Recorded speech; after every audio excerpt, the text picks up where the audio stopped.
Hey, welcome Broken World Entertainment. And the box office has come in, and the box office is a disaster for two new releases, two former releases, but good for one former release.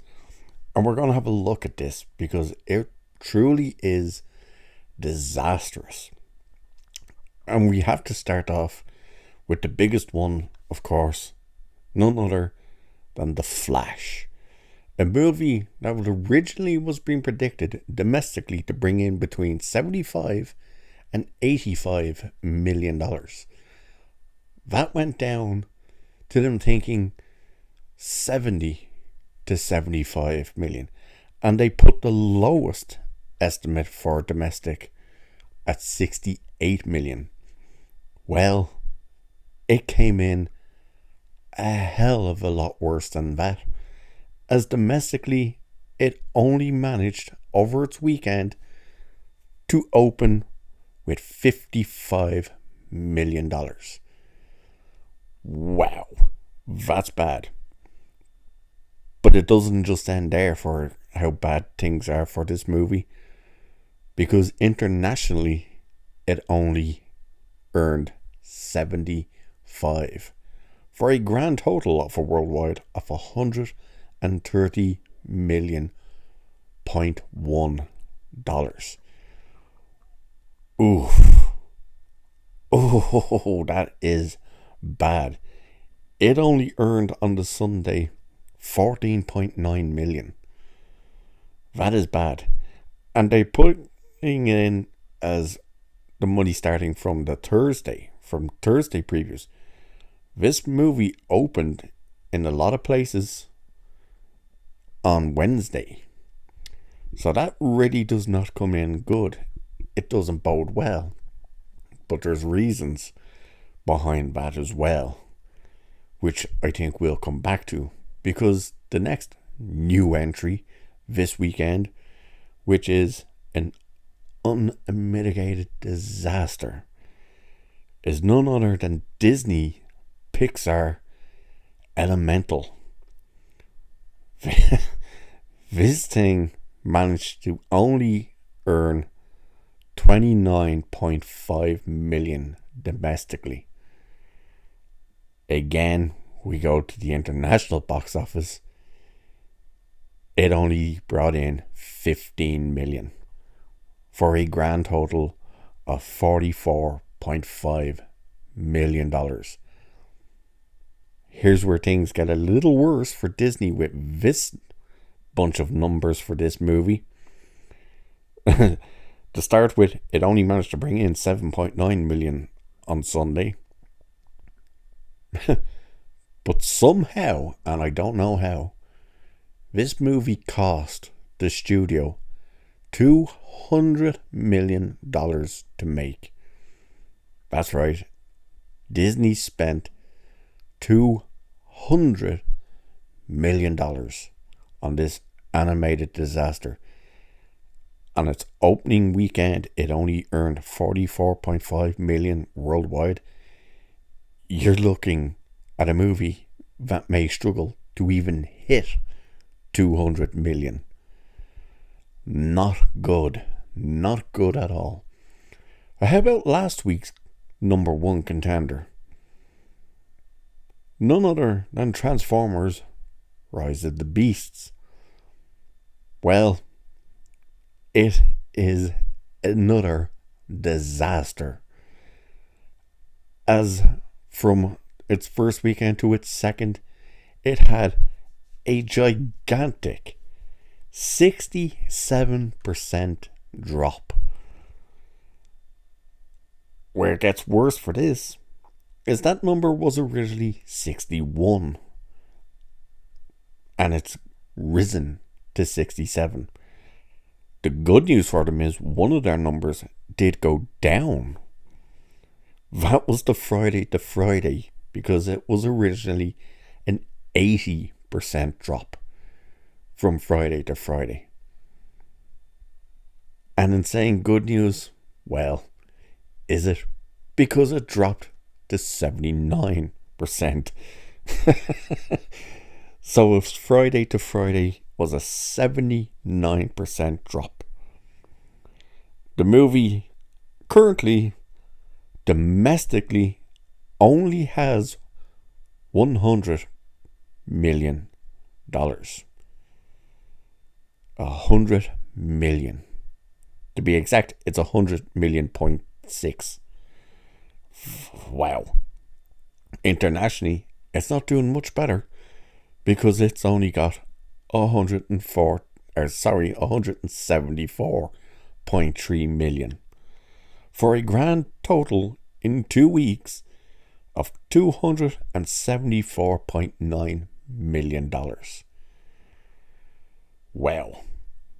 And this is the movie that was being advertised by the cast and the director as the story finally for black and brown people.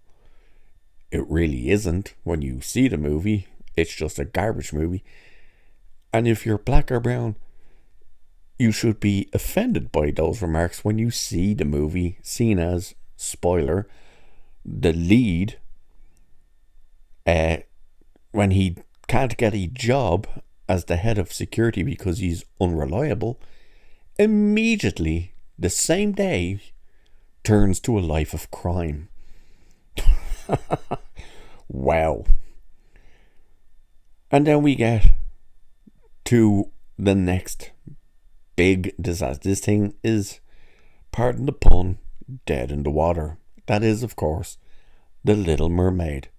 The movie that they are doing unbelievable spin on trying to say, oh no, this thing's a great hit.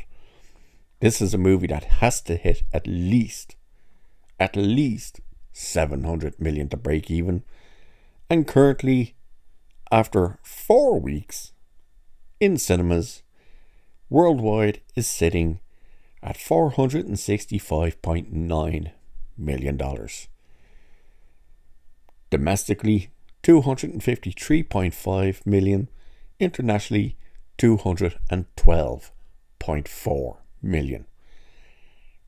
A disaster. And of course, they're trying to blame racisms.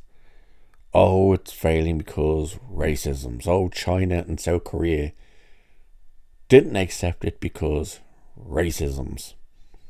Well, that's interesting because the majority of the international money for Transformers, whose 2 human leads are black and brown, its main international numbers come from China. And what about the other movie that in 2 weeks surpassed The Little Mermaid's numbers and has a huge number coming in from China, which is also led by a black character?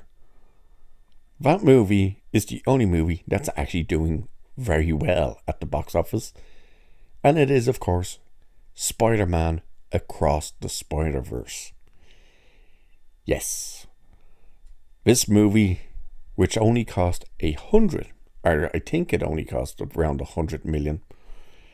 Domestic box office, 280.3 million. International box office, 209 million. For a worldwide box office of 489.3 million. And that is in its 3rd week.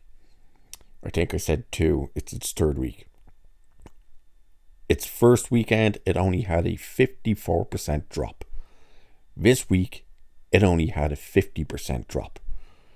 So this thing is chugging it along and making a mockery of the likes of The Little Mermaid.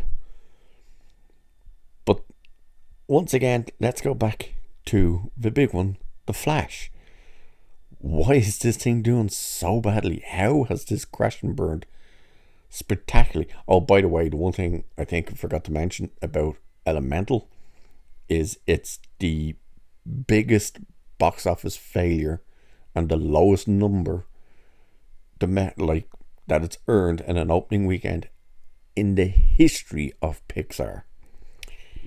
Nice one, Disney. But The Flash, well, what's the reason? Well, there's a couple of reasons, really. Number one is, of course, Ezra Miller.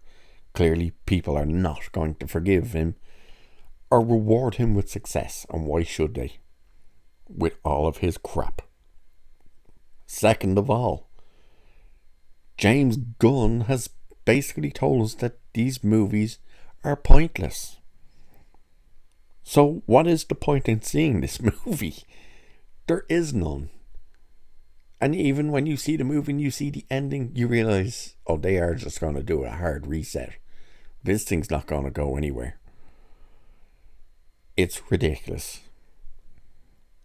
So there you go.